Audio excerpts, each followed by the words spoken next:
Everybody know what room they're in right now currently? Yes. Yes, sir. Everyone know what building we're in? Yes. Yes, sir.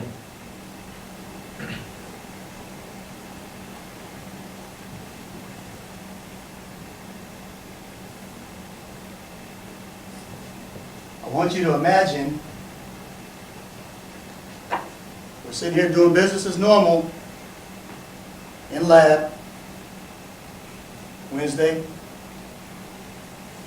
day after our newly elected president has been selected. You hear a sound. Sounds like gunfire, but you're not sure.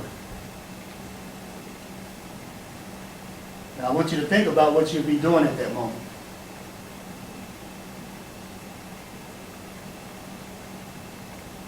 You hear it again. You hear it go in rapid succession.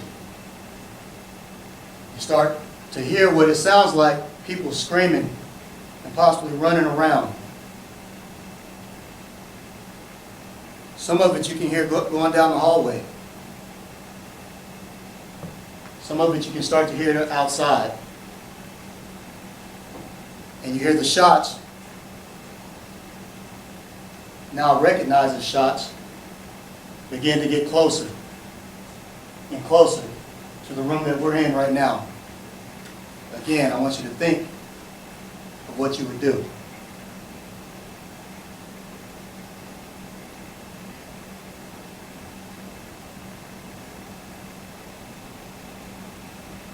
Would you try to stay in a room? Would you try to lock the door? Would you crawl up under the chair? Would you pile into a corner? What would you do?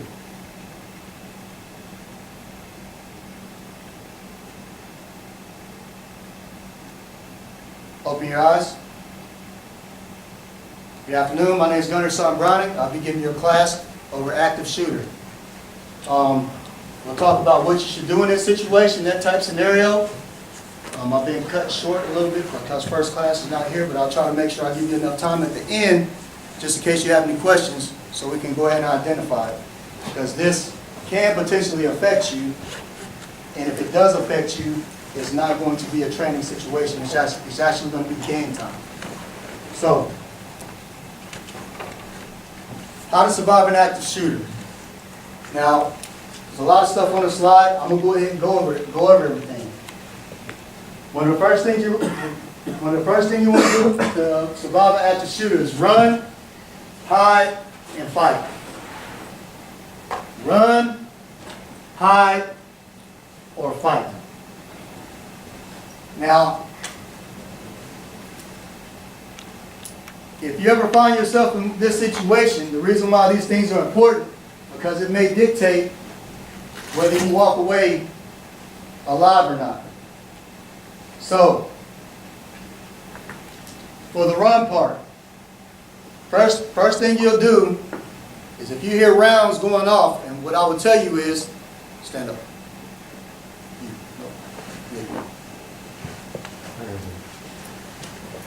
This might save your life for somebody else. You might want to pay attention. What I would tell you is if you hear an audible pop, a sound that may sound like a gun or something, don't make the assumption, because if you make the assumption, when you assume, what do you do? What do you make out of yourself? You ain't got to say it. But you all know what I'm saying, right? Don't assume that it might have been something and you're not sure, and then carry on doing what it is that you're doing. Because that may be the decision that you just made that cost you your life. So if you get a chance and you hear it, first thing you should try to do, especially if you've positively identified and you hear the shots getting closer, is you need to get out of the area that you're in and get as far away from that area as possible. So that's going to be the first part in running. Now, what I will tell you is a situation like this is fluid. You may try to hit one of these hatches. If you look where we're at, we can't go out here. It looks like we can probably throw these chairs through this glass, but you all know when they make these buildings, that glass is probably a minimum of 1 inch thick. We're not getting through it. If we start pressing on the glass and try to push people through, we're probably going to crush the people in front of us and kill them. So this is not an option. The only way we're getting out of here is these two hatches back here. If you hear rounds start getting closer, well, our option to run has just been taken away from us, right? Yes, sir. So if it comes to a point to where you try to evacuate or make a path to get out or something, whatever you do, don't put yourself in a situation to where you block your path or put yourself in a disadvantage to where if you can escape, that you can't. So that takes a little bit of thinking. So if you all paid attention to when you all came into this building, into this room where the exits were located, you know where you can get out, where you can't, correct? Yes, sir. If you didn't, you don't know. You do not know. So now you're in a situation, if you hear the rounds coming through that hatch, I don't know if I can go out this hatch and run to the left or to the right, because I'm not aware of my surroundings, because I wasn't thinking. I hadn't prepared myself, because I didn't observe.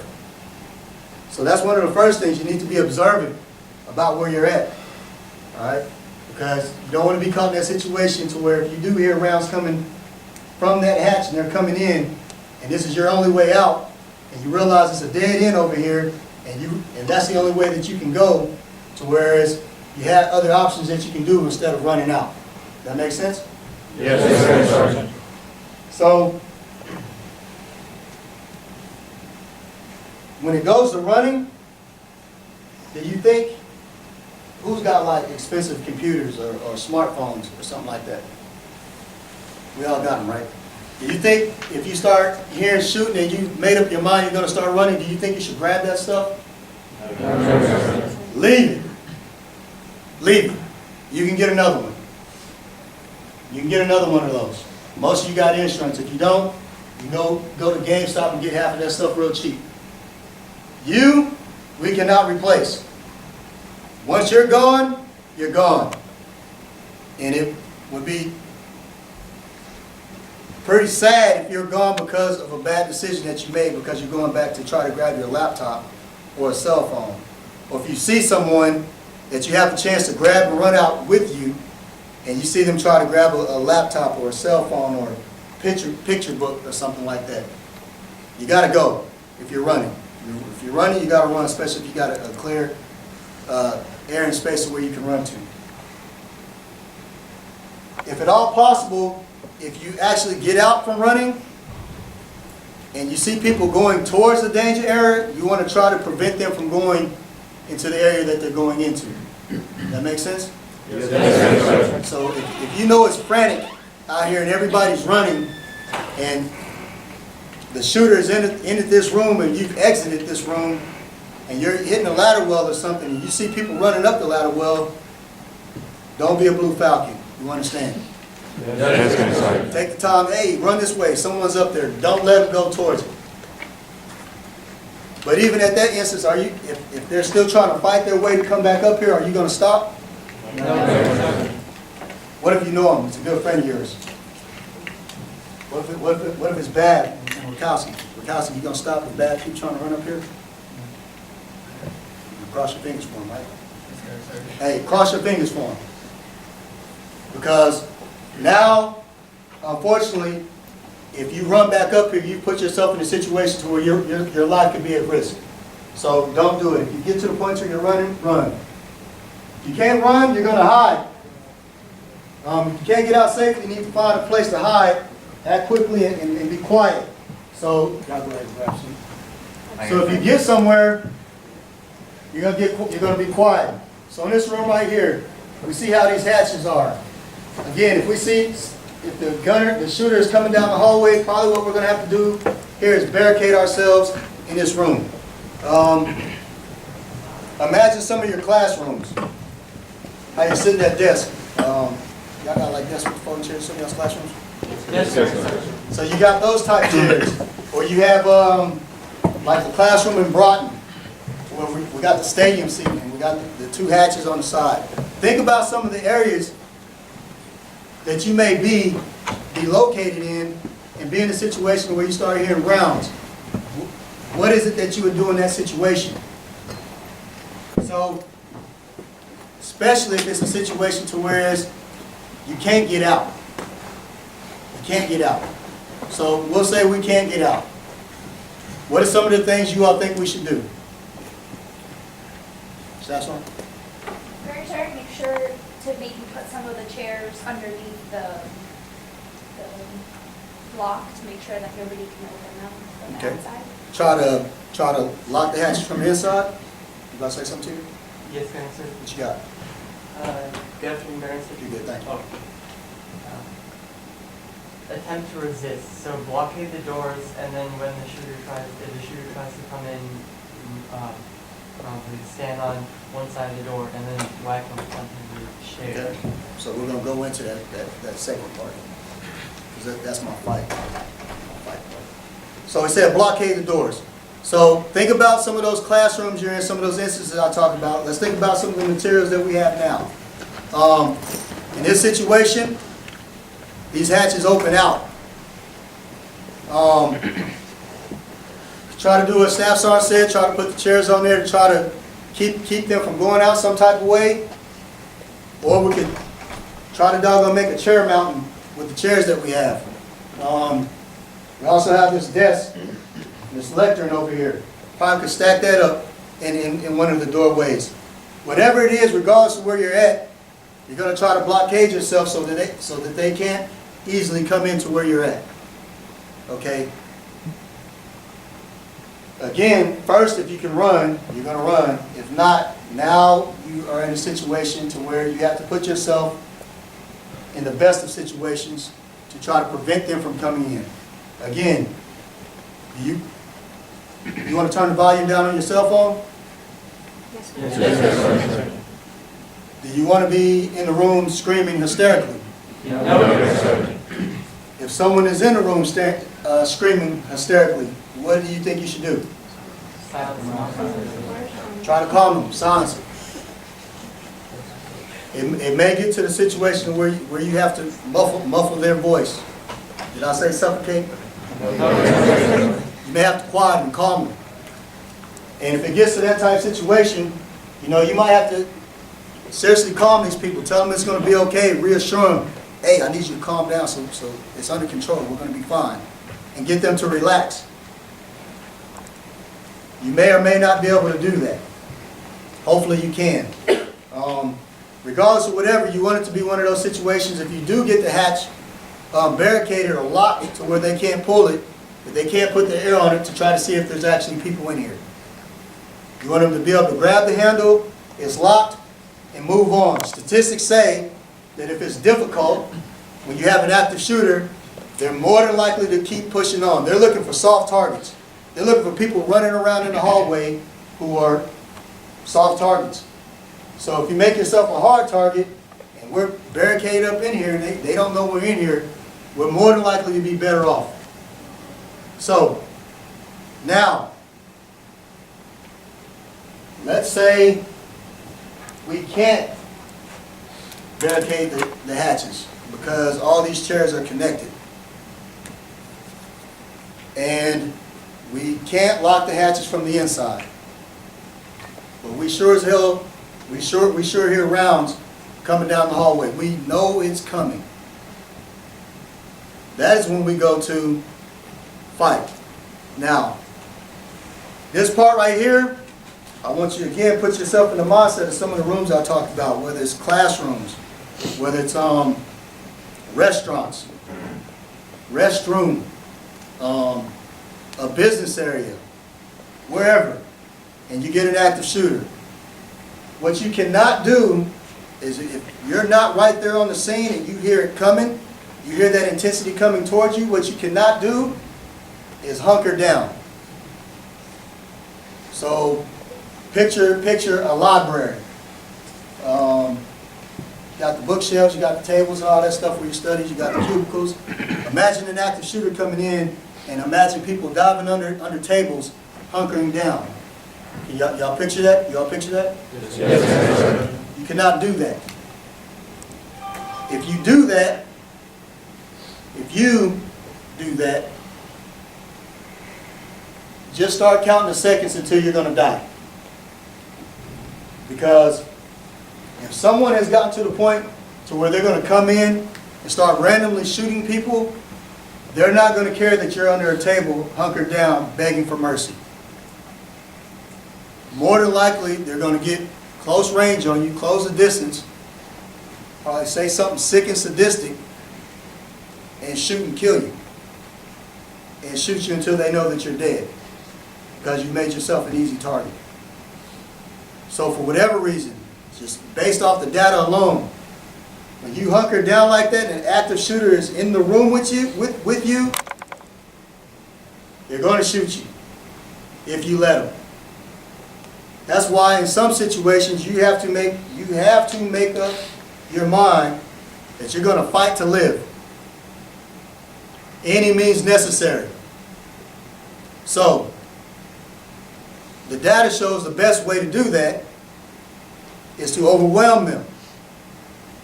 Again, if you can use the materials that you have, like we've got cell phones, books, covers, backpacks, umbrellas, pens, shoes. We've got jackets, we've got guidons, we've got a camera and a stand. You know, that's enough to wear somebody out. Seriously, that's enough to wear somebody out. Who's got pens? Hey, we can stab them, right? Go for main parts. At that point, when you hear it coming, you have to quickly gather people who are willing to go along with you and formulate a plan quickly, because you don't have time. You already know we can't blockade these doors. We can't block these hatches. We can't stop these hatches from opening. There's no way for us to lock them from the inside. If somebody goes to pull that hatch, the only defense we have right now is if we're on the opposite side trying to pull it closed. Why would you not do that?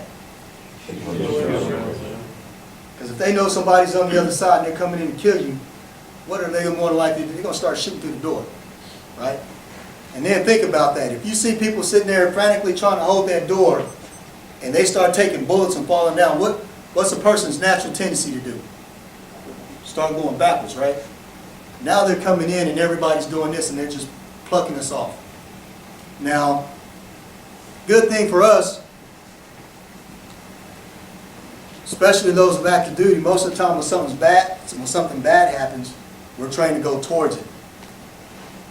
And you all have enough experience in here that if someone would say, hey, if they come in here, they're not making it out this room, we're going to be okay. Then either we're all going to go down together or this cat's going to get taken out. I'm confident that is what would happen. But you have to get to that point to where you're willing to fight for your life. Okay, and then you have to also understand that you look around at how many people we have in here, people may not join you. People may not join your cause. People may hear the shots coming from outside and they may just gather in this corner because that's as far as they can get from it. But you have to be willing to make a decision that I'm not dying today like this. And whatever it is I can do to take them out before they get me, I'm going to do it. So again, the better thing to do is to blockade. If you can't blockade, we got to overtake them. Whoever I can get in this room that's willing to fight the fight with me, I'm going to give them the fight. If I can get 20 people, I'm going to probably put 5 on this side, 5 on that side, and tell the other 5 to go over here to see if somebody comes through the door. If they come through, I won't. The rest of you just throw chairs at them and distract them while we jump on him. And when we jump on him, we got to do him in. We got to get the gun away from him and do what it is that we can do. Try to look for secondary people. Sometimes they do these things in teams. And do what it is that we have to do to survive. But what you cannot do at no expense, whatever it is you do, just do not cower down and make the decision that you're going to die. All right? And again, this is something that you have to do quickly. On average, how long does an active shooting situation last? Definitely get her started. 6 minutes, get her started. 6 to 8 minutes. 6 to 8 minutes. From the time it starts to the time that it ends, and when I say end, that's either the shooter has been neutralized by the police or they've killed themselves.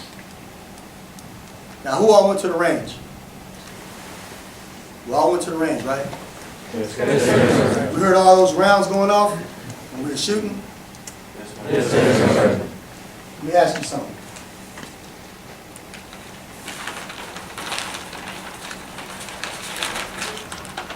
How long do you think it'll take for this person to kill a lot of people with a handgun? Not a rifle that has 30 rounds in the mag, with a handgun. The same things you all were shooting.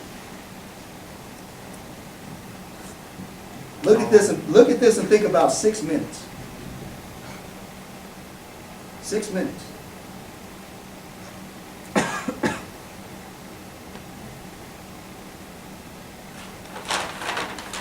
It's a lot, right? Yes, sir. You want to know the unique thing about the person who shot this? Second time in their life ever shooting. Second time in their life ever shooting. So, what does it take? Someone like O.C. Ray, a special operator, who's highly experienced of taking a handgun and being able to put a lot of bullets in a lot of people in a very short amount of time.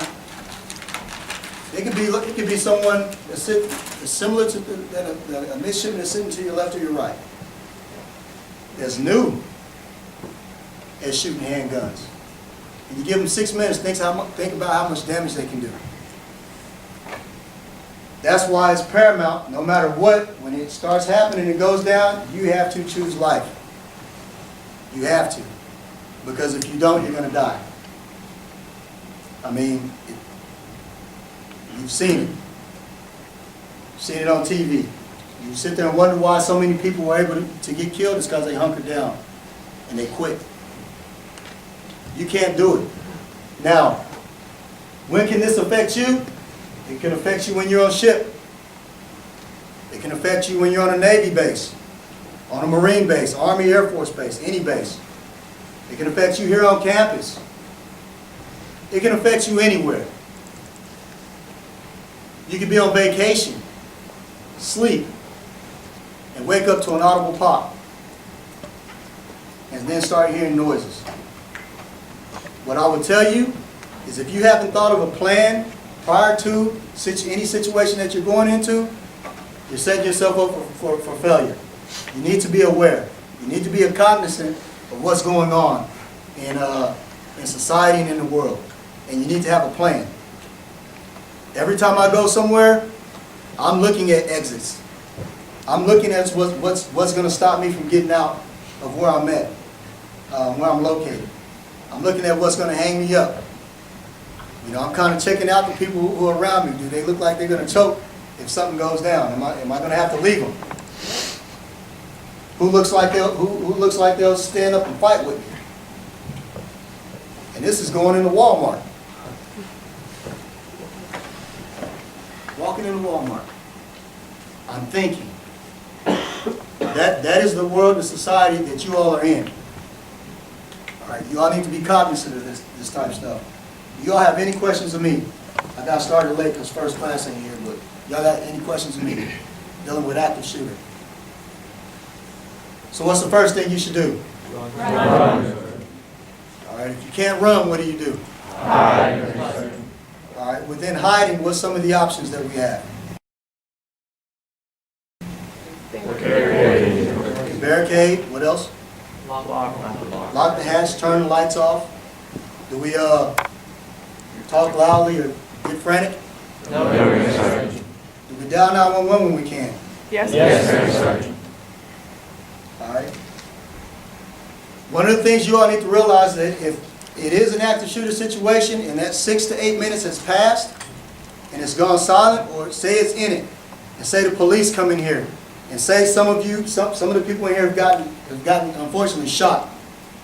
What you should not do is expect the police to start tending to them, because what they're trying to do is to address the situation. So don't think they're being unprofessional or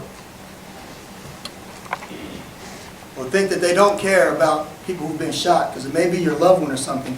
They're trying to get to the active shooter. So what it is that you need to do is just cooperate and understand. You need to stay face down, put your hands out, and just comply to whatever it is that they're saying, because you need to understand they don't know if you're the shooter or if they need to keep looking for him. More than likely, they'll be able to identify real quick if they can come in the room and see that everybody's laying face down and realize that the shooter's not in the room, because if they were, you all would probably start saying, the shooter's right there in the red shirt. That's him, that's him. And they'll get him.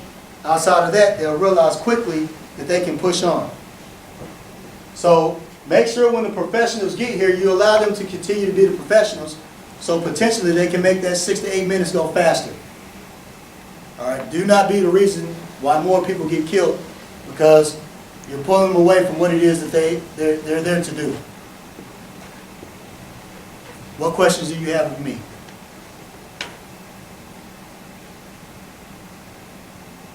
Now, with a lot of these classes that you get tested when you sit down and take your test. This is a life test. If this actually happens, this class right here, the decisions that you make will dictate whether you live or die, and potentially some of the people around you. Hopefully you never get tested. I pray that you never get tested. But if you do, I hope you remember this information and it helps you survive through the situation. There's no questions of me? All right, that concludes my period of instruction.